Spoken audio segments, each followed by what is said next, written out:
எல்ஐகே life insurance company. இது வந்து Vignesh Sivan direct பண்ணுற படம். பிரதீப் ரங்கநாதன் நடிக்கிறாரு.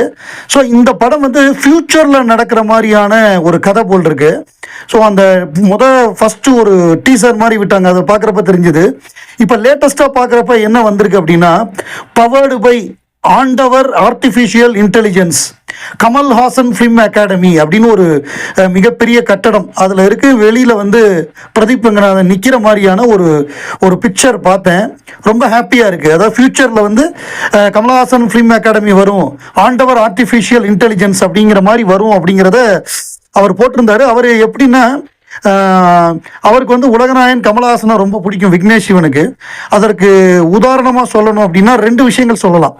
ஒன்று வந்து நம்ம செஸ் ஒலிம்பியாட் நடத்துனாங்க தமிழ்நாட்டில், சென்னையில் வந்து செஸ் ஒலிம்பியாட் நடந்தது. உலகத்தில் இருக்கக்கூடிய 150 நாடுகளுக்கு மேலே உள்ள ஆட்கள்லாம் வந்து கலந்துக்கிட்ட மிகப்பெரிய ஒரு செஸ் ஒலிம்பியாடாக அது அமைஞ்சுது.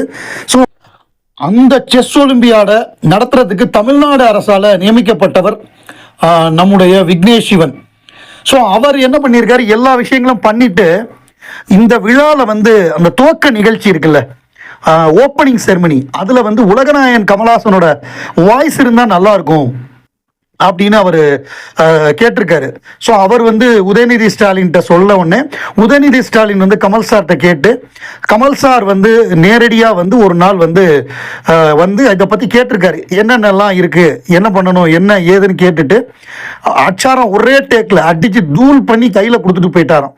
அது எவ்வளோ பெரிய பாராட்டை பெற்றது அப்படிங்கிறது நமக்கு தெரியும். பின்னாடி அவர் அமெரிக்காவில் இருந்த பொழுது க்ளோசிங் செரமனியாக அவர் பேசி கொடுத்தாரு.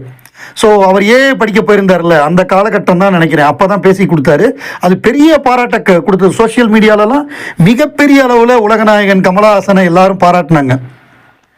அந்த நிகழ்வு, அதுக்கு வந்து கமல் சார் தான் வேணும், அவருடைய வாய்ஸ் அவ்வளோ சிறப்பாக இருக்கும்.